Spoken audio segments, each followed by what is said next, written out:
दुर्गा सप्तशती अष्टमो अध्याय। रक्त बीज का वध।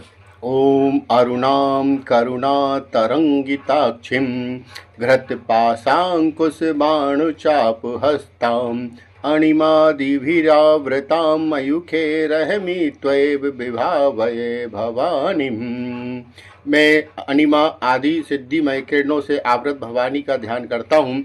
उनके शरीर का रंग लाल है, नेत्रों में करुणा लहरा रही है तथा हाथों में पाश, अंकुश, बाण और धनुष शोभा पाते हैं।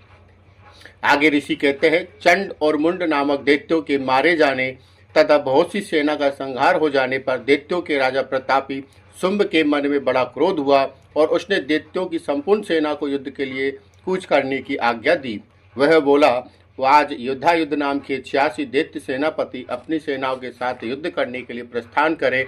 कंबू नाम वाले दैत्यों के 84 सेना नायक अपनी वाहिनी से घिरे हुए यात्रा करें। 50 कोटि वीर कुल के और 100 धूम्र कुल के असुर सेनापति मेरी आज्ञा से सेना सहित कूच करें। कालक, दोहर्द, मौर्य और काल के असुर भी युद्ध के लिए तैयार हो मेरी आज्ञा से तुरंत प्रस्थान करें।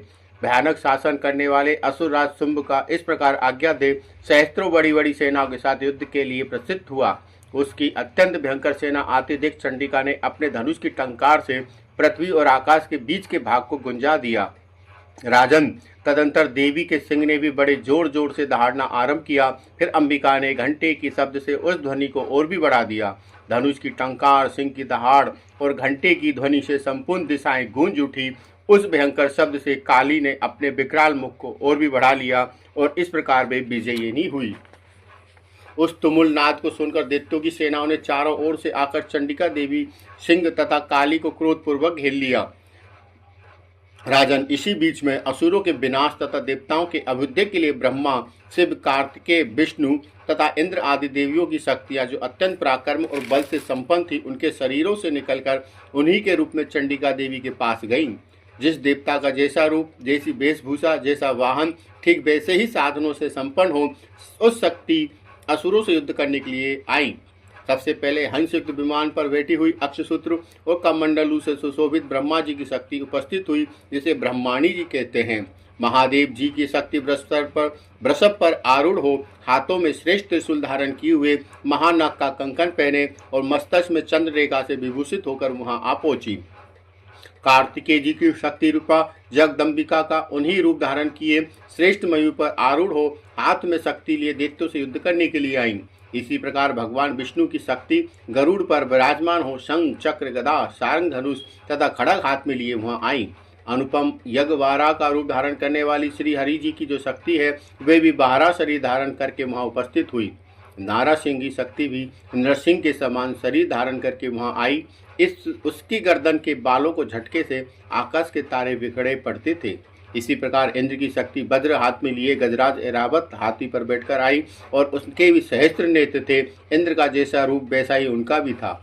तदंतर उन देवी शक्तियों से घिरे हुए महादेव जी ने चंडिका से कहा, मेरी प्रसन्नता के लिए तुम शीघ्र ही इन असुरों का संहार करो। तब देवी के शरीर से अत्यंत भयानक और परम उग्र चंडिका शक्ति प्रकट हुई, जो सैकड़ों गीदड़ियों की भांति आवाज करने वाली थी। उस अपराजिता देवी ने धूमिल जटा वाले महादेव जी से कहा, भगवान, आप शुंभ निशुंभ के पास दूत बनकर जाइए और अत्यंत गर्वीले दानव शुंभ और निशुंभ से दोनों से कहिए, साथ ही उनके अतिरिक्त जो भी दानव युद्ध के लिए वहां उपस्थित हो, उनको भी ये संदेश दीजिए, दैत्यों, यदि तुम जीवित रहना चाहते हो तो पाताल को लौट जाओ। इंद्र को त्रिलोकी का राज्य मिल जाए और देवता यज्ञ भाग का उपयोग करें। यदि बल के घमंड में आकर तुम युद्ध की अभिलाषा रखते हो तो आओ, मेरी योगिनियां तुम्हारे कच्चे मांस से तृप्त हो। क्योंकि उस देवी ने भगवान शिव को दूत के कार्य में नियुक्त किया था, इसलिए वे शुभ दूती के नाम से संसार में विख्यात हुई। वे महादेव भी भगवान शिव के मुंह से देवी के वचन सुनकर क्रोध में भर गए और जहाँ कात्यायनी विराजमान थी उस ओर बढ़े। तंतर वे दैत्य अमरस में भरकर पहले ही देवी के ऊपर बाण, शक्ति और रिष्टि आदि अस्त्रों की वृष्टि करने लगे। तब देवी ने भी खेल खेल में ही धनुष की टंकार और उससे छोड़े हुए बड़े बड़े बाणों द्वारा दैत्यों पर चलाए हुए बाण, शूल, शक्ति और प्रहसों को काट डाला। फिर काली उनके आगे होकर शत्रुओं को शूल के प्रहार से विदीर्ण करने लगी और खड्गवांग से उनका कछुमर निकालती हुई रणभूमि में विचरने लगी। ब्रह्माणी भी जिस जिस ओर दौड़ती उसी ओर अपने कमंडलू का जल छिड़क कर शत्रुओं के ओज और पराक्रम को नष्ट कर देती थी। माहेश्वरी ने त्रिशूल से तथा वैष्णवी ने चक्र से और अत्यंत क्रोध में भरी हुई कुमार कार्तिकी की शक्ति से दैत्यों का संहार आरंभ किया। इंद्र शक्ति के वज्र प्रहार से विदीर्ण हो सैकड़ों दैत्य दानव रक्त की धारा बहाते हुए पृथ्वी पर सो गए। बाराही शक्ति ने कितनों को अपने थुथुन की मार से नष्ट किया और दाढ़ों के अग्रभाग से कितनों की छाती छेद डाली तथा कितने ही दैत्य उसके चक्र की चोट से विदीर्ण होकर गिर पड़े। नारा सिंही भी दूसरे महादैत्यों को अपने नखों से विदीर्ण करके खा जाती और सिंहनाद से दिशाओं एवं आकाशों को गुंजाती हुई युद्ध क्षेत्र में विचरने लगी। कितने ही असुर शिवदूती के प्रचंड अट्टहास से अत्यंत भयभीत हो पृथ्वी पर गिर पड़े और गिरने पर उन्हें शिवदूती ने अपना ग्रास बना लिया। इस प्रकार क्रोध में भरे हुए मातृगणों को नाना प्रकार के उपायों से बड़े बड़े असुरों का मर्दन करते देख दैत्य सैनिक भाग खड़े हुए। मातृगणों से पीड़ित दैत्यों को युद्ध से भागते देख रक्तबीज नामक महादैत्य क्रोध में भरकर युद्ध करने के लिए आया।